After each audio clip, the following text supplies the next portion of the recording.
expliquez-nous justement concrètement ce qui change pour les compagnies aériennes. Tout d'abord, le prix du carburant qui flambe. Le prix moyen du kérosène a presque doublé, atteignant 187 $ le baril la semaine dernière. Résultat, certaines compagnies n'ont plus le choix. En Chine, les grandes compagnies comme Air China annoncent qu'elles vont appliquer une surcharge carburant sur les vols intérieurs à partir de dimanche, une hausse entre 7 et 15 € environ. De nombreuses compagnies internationales ont pris des mesures similaires en réponse à la hausse des prix du pétrole. Et quasiment partout dans le monde, il y a aussi la hausse du prix des billets. On est donc dans une situation paradoxale. Les compagnies doivent augmenter leurs prix, mais risquent en même temps de faire fuir les passagers. Est-ce que la guerre au Moyen-Orient perturbe vraiment le trafic? Oui, et de façon spectaculaire. Depuis le début du conflit, il y a un peu plus d'un mois, plus de 32 000 vols ont été annulés dans le monde. Dans la région du Golfe, c'est encore plus frappant. Jusqu'à un vol sur deux est supprimé certains jours. Et ce n'est pas tout. Même quand les avions décollent, il y a des perturbations. Des milliers de vols ont été retardés à l'échelle mondiale. Alors pourquoi une telle pagaille? Parce que les avions doivent désormais éviter certaines zones, rallonger leur trajet ou tout simplement ne plus voler. Quelles sont les compagnies les plus touchées?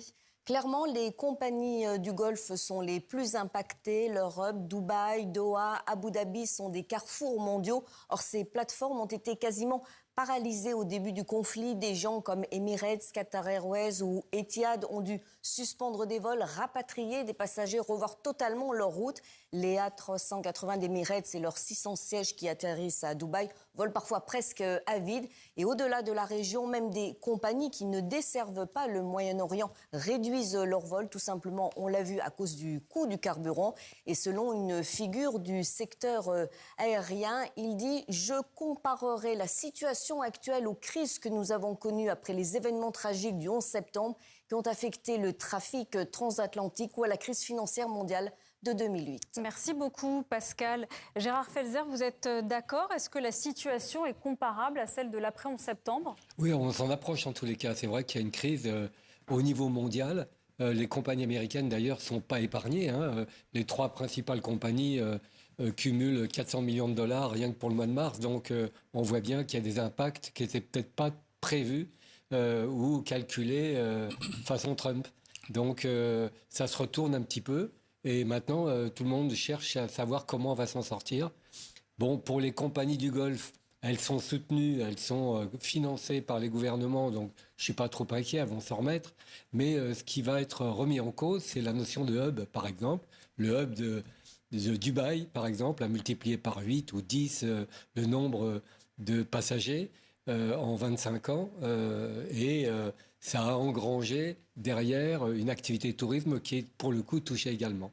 Est-ce qu'on peut imaginer, par exemple, des alternatives, d'autres hubs? Oh, c'est très difficile. Les principaux hubs internationaux, comme le disait M. Felzer, c'est Dubaï et Doha, qui sont les principaux. Dubaï, par exemple, faisait 1246 mouvements par jour et transportait 260 000 passagers par jour. C'est descendu à quasiment 3 fois rien. Doha, pareil. À comparer à Paris-CDG, qu'on a un point de comparaison, Paris-CDG, c'est 197 000 passagers par jour, alors que Dubaï, c'est 50% de plus. Et donc, remplacer ça, c'est très difficile.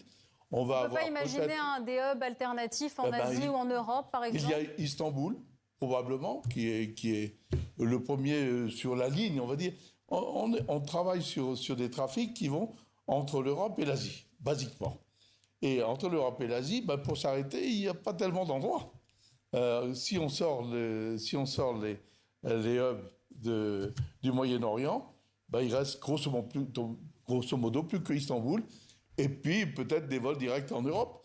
Mais c'est beaucoup plus compliqué parce que maintenant, comme le survol de la Russie est interdit pour les compagnies européennes, il faut faire le tour par le sud, ça coûte extrêmement cher. Alors, on annonce aux passagers, quand on est pilote, le temps de vol. Et là, c'est la grosse surprise, parce qu'à Paris, ou plutôt à Shanghai, Paris, il va mettre 14h30 de vol au lieu de 13h. En tout cas, ça avantage les compagnies chinoises qui, elles, peuvent toujours passer... Alors, il y a une distorsion de concurrence, c'est vrai. C'est vrai que ça avantage les compagnies chinoises. Alors comment vont réagir les gouvernements? Ça, c'est une autre question. Grosso modo, les compagnies chinoises vont gagner, sur un aller-retour, elles vont gagner 4 heures de vol, quelque chose comme ça. Or, le prix de revient d'un gros porteur, on va dire, c'est 30 000 € de l'heure de vol. Donc on voit tout de suite le gain considérable qu'elles ont. Donc des coûts en plus et en même temps, ça fatigue les équipages, il faut se réorganiser. Jean-Pierre Mas, quelles sont les conséquences concrètes sur le tourisme, notamment sur ces pays du Moyen-Orient, donc je pense aux Émirats arabes unis, à Dubaï, au Qatar, qui ont énormément investi sur le tourisme? Alors, il y a deux types de conséquences. Il y a les conséquences directes sur les pays du Golfe, mais au sens même le plus large, parce qu'au-delà des Émirats, il y a également des pays comme la Jordanie et Israël, qui sont des pays touristiques, où là, on a un effondrement absolu, total du tourisme. Il n'y a plus du tout d'activité touristique. Il y a ensuite des conséquences sur les pays de l'Asie du Sud-Est, dans la mesure où il y a, comme l'expliquait Jean-Louis Barrou, M. Feizer, il y a moins de vols et les vols directs qui permettent d'aller de France en Asie du Sud-Est sont devenus beaucoup plus chers, ce qui est cher. Donc, deuxième conséquence. Et la troisième conséquence, c'est une conséquence globale sur le tourisme, c'est-à-dire que les Français actuellement sont dans l'incertitude, peut-être même un petit peu dans l'angoisse. Ils hésitent à prendre des décisions de vacances, ils hésitent à booker, à réserver leurs vacances d'été. Et on a assisté au mois de mars à une chute globale des réservations, quelle que soit la destination, de l'ordre de 30%. Alors Gérard Felzer, c'est fermeture de couloirs aériens. La conséquence, c'est qu'il y a des détours qui allongent les trajets. Est-ce qu'on peut imaginer d'autres trajectoires? Alors oui, on peut peut-être imaginer de s'intéresser un peu plus aux avions moyens courriers, avec par exemple le 320 ou le 321, et le transformer en long courrier, ce qui fait pour quelques compagnies peut-être des vols directs plutôt que de passer par le hub. En tous les cas, il y a les choses qui vont changer. Et puis il y a un enchaînement derrière. Il y a l'entraînement des équipages, il y a les visites médicales, il y a les temps de travail qui sont limités par une réglementation internationale. Donc, il y a beaucoup de difficultés qui se rajoutent à cette même difficulté. Parce que ces routes, elles sont déjà paramétrées à la base en fonction des vents, en fonction... il y a l'orthodromie, on choisit le trajet le plus court d'un point A à un point B. Ça, on peut le changer? Alors, sur l'Atlantique, bon, c'est moins problématique. Effectivement, il y a des trajectoires qui tiennent compte des vents dominants. Avoir le maximum de vent lorsqu'on revient que lorsqu'on part, par exemple. Comme ça qu'il y a un écart de temps de vol entre les États-Unis et l'Europe de 1 heure à peu près, ou 1 heure et demie. Et puis, on a un autre effet induit, c'est que pour commander des avions neufs qui coûteraient moins cher en carburant, il faut attendre 6, 7, 8 ans. Et là, il sera peut-être déjà trop tard. Il y aura beaucoup de compagnies qui auront mis la clé sous le paillasson. Oui, il y a la dépendance au kérosène qui se pose. Est-ce qu'il y a des alternatives? Pour l'instant, il n'y en a pas. Ça viendra, mais bon... Il faudrait qu'il y ait un saut technologique que l'on ne connaît pas encore. Et tout le monde y travaille. Je dirais que régulièrement, le transport aérien consomme de moins en moins et de plus en plus performant. Il faut quand même le voir. Il y a des efforts considérables qui sont faits, mais il n'y a pas encore le saut technologique qui permettra de se passer des combustibles fossiles. Ouais, l'hydrogène, les biocarburants, les avions électriques, c'est pas pour tout de suite. Moi, par exemple, on parle des progrès. Quand j'ai démarré à Air France sur Caravelle, Boeing 707, on était à 6-8 litres au 100 km par passager. J'ai terminé sur Airbus, notamment Airbus 330, où on n'était plus qu'à 2,5 litres, 3 litres. Donc on a fait des progrès, mais ces progrès ont été annihilés par la fréquentation, qui a littéralement explosé, 5,5 milliards de passagers, voilà, c'était jamais arrivé. Donc aujourd'hui, c'est une difficulté. La rupture technologique, évidemment, on l'attend. Sur les petits courriers, les avions de 40-50 places, on va voir arriver d'ici quelques années des avions qui marcheront à l'hydrogène, probablement. Quand les avions, aujourd'hui, de la génération actuelle, on emploie du SAF. Alors la SAF, c'est Sustainable Aviation Fuel, mais il n'y en a pas assez et ça coûte très cher. Jean-Pierre Mas, est-ce que cette crise va changer durablement l'aviation? Non, je ne pense pas. Je suis beaucoup moins pessimiste que mes camarades. Je crois que la guerre ne va pas durer. Elle ne va pas durer très longtemps pour diverses raisons.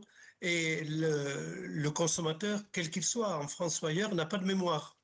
Rappelez-vous, le 11 septembre, au mois de janvier, 3 mois après, le trafic était redevenu au niveau d'avant le 11 septembre.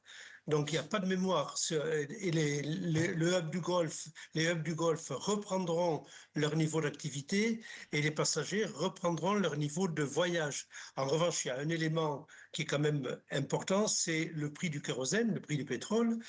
S'il reste élevé, ça aura un impact sur le prix des billets d'avion et donc ça réduira la consommation. S'il redevient à son niveau d'avant le conflit, ça n'aura aucune conséquence. Gérard Felzer, ça représente combien le prix du kérosène pour une compagnie? À peu près 20-25%. Et les compagnies low cost se sont beaucoup plus impactées puisque la part du carburant par rapport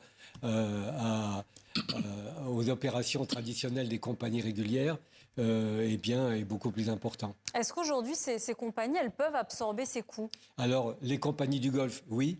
Les compagnies européennes ou américaines ou nord-américaines, non. Donc, ça ne peut pas durer éternellement ou alors il va falloir, en effet, accepter d'augmenter le prix des billets et donc risquer d'avoir une baisse de fréquentation. Jean-Louis Barraud, quelles sont les réponses à cette crise? Quelles sont les solutions aujourd'hui? La première solution qui a été trouvée pour les compagnies aériennes, ça a été de mettre des surcharges carburant. Et j'ai pris quelques exemples, c'est très intéressant. Il y a des compagnies qui ont pris des surcharges carburant alors qu'elles n'en avaient pas besoin, parce qu'elles achètent leur carburant longtemps à l'avance et avec un prix qui est fixé. Si on prend le cas d'Air France, Air France et Air France KLM achètent 86% de son carburant en avance. Lufthansa achète 75%. Donc le fait que les prix augmentent, si, comme le disait Jean-Pierre Masse, et je pense qu'il a vraiment raison, le conflit dure relativement peu, on ne le sentira pas passer. Par contre, il y a des compagnies qui n'ont pas eu les moyens, elles n'ont pas le cash pour cela. Si je prends la compagnie Air Austral, par exemple, qui nous intéresse assez fort, sur un trajet Paris-Réunion, la surcharge carburant est en classe économique sur un billet aller-retour 460 €. Alors que sur un Paris-New York, Air France, on va dire, la surcharge carburant est de 58 €. C'est des chiffres que j'ai pris il y a cet après-midi, en milieu d'après-midi. Et donc les compagnies, on va dire, elles se refont un petit peu la cerise en anticipant le fait que peut-être ça valait mal. Alors elles prennent des sauts tout de suite parce qu'elles pensent que ça sera accepté. Je pense que certaines sont allées un peu trop loin. Alors, on parlait des conséquences de cette guerre sur le tourisme. Il y a aussi des conséquences sur les prix du transport de marchandises. Est-ce que les livraisons sont ralenties? Alors, non. Le e-commerce explose depuis quelques années et il y a beaucoup de paquets à haute valeur ajoutée qui empruntent encore l'avion. Mais 99% ou 98% des marchandises se font par les routes maritimes. Quels sont les secteurs les plus touchés? Alors, c'est pratiquement tout. Du textile aux nouvelles technologies, sur Internet, aux ordinateurs, en informatique. Voilà, il y a peut-être d'autres secteurs qui vont aller plus vite que d'autres, par exemple l'intelligence artificielle et tout ce qui est lié autour. Mais à part ça, ça concerne vraiment tous les produits. Il ne faut pas s'y tromper, le cargo, dans l'ensemble, ça représente que 15% du volume total du transport aérien. Donc il y a 85% qui est impacté. Jean-Pierre Masse, est-ce que ce modèle des hubs mondiaux est trop fragile? Est-ce qu'il faut le changer? Non, je ne pense pas qu'il soit fragile. Mais malheureusement, la crise est tombée sur le hub le plus important, le plus fort et le plus efficace. Mais je ne pense pas qu'il faille le changer parce que c'est le moyen d'éviter des vols long courriers, longs et directs, qui coûtent cher et dont le remplissage n'est pas toujours garanti. et de pouvoir acheminer les voyageurs en utilisant un hub intermédiaire et autant que possible. C'est le cas du Golfe et ce n'est pas tout à fait le cas d'Istanbul. Pour aller en Asie du Sud-Est, le Golfe, c'est à mi-chemin, ou dans l'océan Indien, c'est à mi-chemin entre la France et la destination. Donc ce modèle est à conserver et ce n'est pas parce qu'il y a une crise actuellement dans le Golfe Persique que ça remet en cause le modèle économique du hub. Oui, l'ensemble des compagnies du Golfe ont placé 75% des vols à moins de 5 heures ou 6 heures. Donc il est idéalement bien placé. Effectivement, peut-être mieux placé encore que ça se discute que Istanbul. Une dernière question.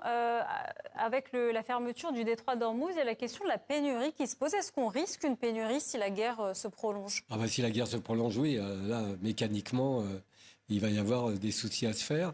Mais il faut espérer que les gens deviendront raisonnables. Et puis quand on touche au porte-monnaie, en général, ça ne dure pas trop longtemps. Merci beaucoup Gérard Felzer. Merci à tous les trois d'avoir participé à ce débat. Place maintenant à la culture. Pascal Bourgault va nous rejoindre en compagnie